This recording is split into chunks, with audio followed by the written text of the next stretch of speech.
going to give you a couple of facts. I want you to think about them. George Bush became president in January of 2001. And the Twin Towers were taken down on September 11th, 2001. And we invaded Afghanistan on October 2001. That war ran for 20 years. We lost 2,459 servicemen, and we had 20,769 wounded. You know why we went into Afghanistan? Well, I can attach a couple of links. They suspect that Afghanistan harbored Osama bin Laden. And most of the people that are awake know that's not true. They made that whole story up as a pretext to invade a country. Don't know how many they killed over there, but I'm sure it's a hell of a lot. I think they're still dying from the depleted uranium weapons that they used. And they're dying from radiation poisoning. Now, who was it that pulled our military out of Afghanistan? Oh, I know. The dope with the stupid haircut. And who left $9 billion in ordnance in Afghanistan? The same dope with the stupid haircut. You know, the bald spot that he flips. He'd die to have hair like mine, wouldn't he? Look at that. Huh? I'm 3 years older than he is. Let's listen to this 12-minute and 47-second clip put up by Rebel headquarters. Trump screwed for Afghanistan exit lies. Let's have a listen. Plays for 12 minutes and 47 seconds. We were leaving Afghanistan with dignity and strength. Biden left in shame and defeat. A defeat like this country has never suffered before. This month marks the 2-year anniversary of the most embarrassing event in the history of our country, Joe Biden's disastrous surrender in Afghanistan. This was one of the horrible, horrible events in our country. Surrender in Afghanistan? You can't say Afghanistan? Huh? Guy's a dope. Let's go back. Past, leaving thousands and thousands of Americans behind. We don't even know the number. 13 dead warriors, hundreds of civilians killed and horribly wounded, including soldiers beyond the 13 soldiers that were so badly wounded. And $85 billion worth of the finest military. Okay, $85 billion. And who pulled out the military? Huh? You did. Joe Biden didn't take the presidency until many months later. You left all that military hardware behind, and you stupid generals. Let's go back. Anywhere in the world, abandoned, handed over, call it what you want, to the Taliban. It was a surrender. Never before has there been such an egregious display of incompetence and weakness on the world stage. We know that this man is incapable of telling the truth. As I recall, and I think it's laid out in the Seaguars report, the special IG for Afghanistan, is about 80 some odd billion dollars worth. Yeah, Miley was heading up the military. He's the same guy that called China, says, hey, we're not going to attack you. And if we do, I'll give you ample warning. That's the same jerk off. Okay? Mark Miley. And Obama had him in office. And he's the guy that left all that military hardware there. Had nothing to do with Biden. Military aid total, that's everything from food and building barracks and uniforms and boots to include equipment, over 20 years. Right. And then he cites, I think it's 7.2 billion. George W. Bush had us in a war that he started for 20 years on a false pretext. All right, and it was all to fuel the industrial military complex. His vice president, owning Halliburton, made billions. Dick Cheney made billions. Let's go back. Of military equipment, U.S. manufactured military equipment, that is with the Afghan security forces. That's Afghan-owned equipment, not American equipment. Every piece of American equipment that the American military owned came out with us with Scott Miller, or he destroyed it on site. And that's a fact. So the idea that the American... So this attack on Biden for not taking the equipment back is total bunk. The Doha agreement that President Trump and his administration entered. Did you hear what Miley said? We took all of our military equipment out. What was left there belonged to the Afghans, the good guys. You just don't know what to believe anymore. Let's go back. With the Taliban required the complete withdrawal of U.S. forces and diplomatic. That was the agreement that the Trump administration entered into. You said that had we not complied with that agreement, that there would be, quote, open war with the Taliban, right? That they had kept their agreement not to attack U.S. forces, which allowed us to withdraw and reduce our footprint. So here today, had we not withdrawn and not ended the war, would we be at open war with the Taliban?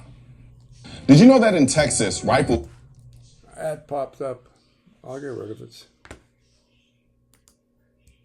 I think the probability is greater than not that the Taliban would have reinitiated combat operations on 1 May or 2 May. The Doha Agreement says all force out by 1 May. The current administration, the State Department negotiated with the Taliban to get that extended, Zal-Khalilzad did, to get that extended until September, I guess it was, to buy some additional time. But there's little question in my mind that had the United States, at either president's agreement to withdraw, if we didn't withdraw 100%, then we would have been back at war with the Taliban. That's right. With due respect, Grant, I mean, like, veterans, being one, right, and our friends are over there. Right. We followed this closely from multiple administrations, and we know the Trump's administration's efforts here were fairly weak, that they were trying to limit the number of people that would get out. And so there was coordination problems. Joe, I'm gonna cut you. I'm already weak. I'm already low on time, Joe. Joe, cut him off, please. Cut him off now. Cut him off now. You're not going to blame this on President Trump on my show. We know that Donald Trump's entire life is a lie. So why would we be surprised that while he sits around and talk about what Biden left in Afghanistan, and his followers keep blaming Biden for how he left Afghanistan, and not even acknowledging that it was Donald Trump who actually made the deal for America to leave Afghanistan. And if Biden would have tried to keep American troops in Afghanistan, we would have been in violation of said agreement made by yours truly, the lying Trump. The lying Trump. So the idea that he's lying about $81 billion worth of American equipment that's left in Afghanistan is absolutely ludicrous. But so is his life. So is he. Please, for me to understand. Well, I was talking about how the leadership of this country caused 13 to get killed in Afghanistan, which I'm sure as a veteran that upsets you. They armed the Taliban. They now have training in the military that for woke training. Those are the things I was talking about. Forcing COVID-19. That has nothing to do with my service. No, sir, I wasn't talking about your service. I was talking about today's military. Again, you've gotten that twisted, and I'm sorry that you believe that. I heard what you said. I read the text. No, sir, you didn't hear my full message. Here's the problem. Sir, you can come out and argue with me that I did not say that. You cast disparaging things against the Jewish community. You suggested a space laser. No, sir, I have not. No, sir, I have not. You are disrespecting the United States Congress. No, sir, and you're ashamed. No, sir. We've been watching the fake news. And I wish I'm really horribly saddened that the 14th district has gone to such craziness. And one of them said to me, Millie, he said, sir, it would be cheaper if we left everything. I said, where does this guy come? Where does it come from? A brand new airplane cost $128 million, right? I said, you mean you think it's cheaper to leave it than to fill it up with little a little fuel, and fly it the hell out. Even if you just fly it to Pakistan, then you bring it back home, or you fly it back home. Most of them can make that journey, right? Oh, it's better to leave it there. I don't want to tell you what I had to go through with these people. Some of the dumbest people I've ever met in my life. But we have... Well, first of all, I'm not lifting my hose unless they move this policy back the way it was. You can't play dictator in the White House and the Pentagon and make your own laws. I ran for 2 years to get this job and represent the people of Alabama, and that's what I'm going to do. And we're going to vote on this, or we're not going to have promotions from admirals and generals unless they do it one at a time. But it's just awful what our military is going through right now. Every time I hear something about what they're doing on, for instance, Gerald Ford on this first mission of going out to sea after they finished it, they're reading poems over the loudspeakers. We are now at a point where Republicans no longer simply whisper things that we know are not true, like one of their favorite slogans, support our troops. Now they are just saying out loud the things that we already knew about them, but some of them would deny. And that is, the Republican Party has never been a party that cared about our troops. It was and has been a ploy for most of my life as a way to win votes. So many Republicans who run around the hills saying that our military is weak. And Tommy Tuberville says they're woke because they read a poem? Because somebody reads a poem on a ship? I mean, it's insanity. You have other senators saying that they'd rather our troops be more like Russians. No, you know who says that in the military? Nobody. From Bush sending troops to the wrong country after 9/11, to his administration not properly giving the troops the necessary armament to protect themselves, to the Republican-controlled Senate in 2012 that said a 58-40 vote was not enough to pass the Veterans Job Corps bill. And instead, they reverted back to the old Jim Crow tactic of saying that we need a filibuster to stop that, which was only $1 billion deal. $1 billion for training and also hiring veterans as first responders. It was called by some Republicans as a waste of money. A waste of money is what some senators said this was. Keep in mind now, this is the same party that supports Donald Trump and other Republican tax cut for the richest Americans. That, according to the Center of American Progress, can be summed up as follows. The need to increase the debt limit has focused attention on the size and trajectory of the federal debt. Long-term projections show that federal debt as a percentage of the U.S. economy is on path to grow indefinitely, with increased non-interest spending due to demographic change such as increasing life expectancy, decline in fertility, decrease in immigration, and rising cost of health care, permanently outstripping revenues under projected base. And this is based on current law. Now, House Republican leaders will and have used this fact to call on spending cuts, but that does not address the true cause of rising debt. Tax cut initially enacted during Republican trifectas, that means Republican controls all three houses.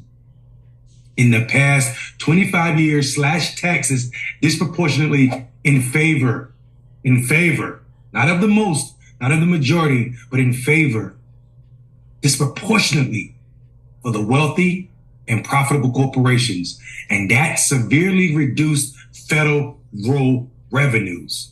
This is why we have a debt problem. This is why we have a deficit problem. This is it. It is not because we're overspending. It is not because we're spending too much. It is because Republicans are 100% responsible for this. And this study tells us clear as day that it was these tax cuts done by Republicans for the benefit of wealthy Americans and corporations that have led to this. So what about all the money Democrats are giving to Ukraine? Huh? We're talking trillions of taxpayer dollars are going to Ukraine. Trillions. You know, this guy's a little bit out to lunch.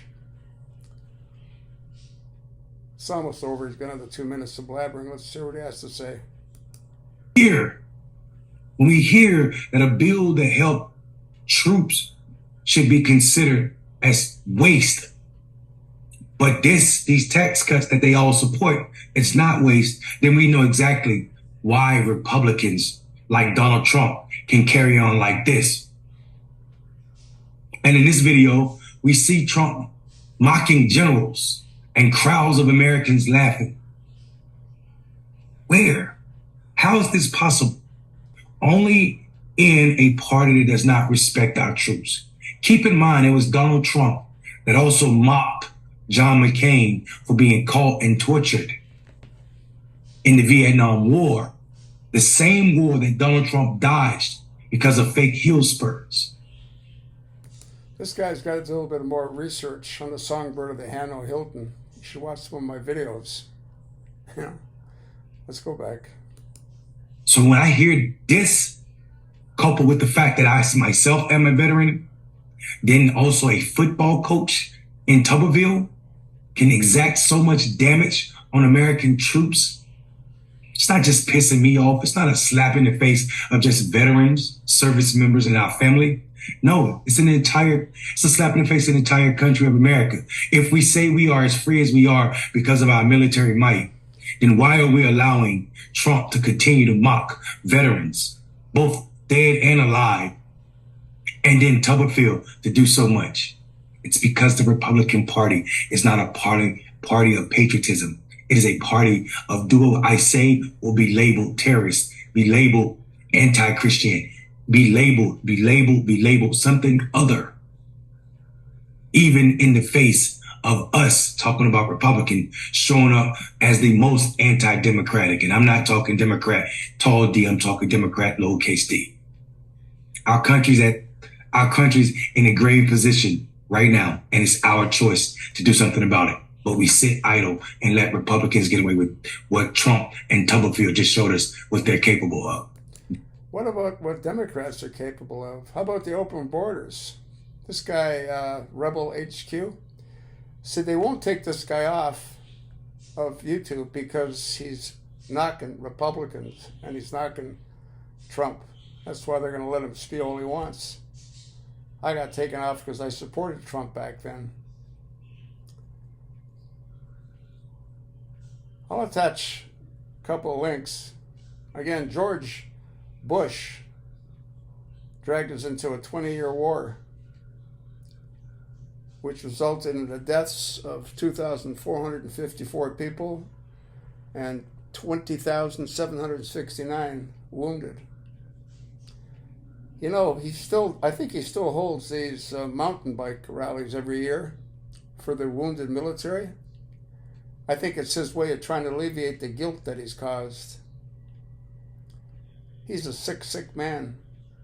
The Bush crime family is what I used to refer them to. His father wasn't any different.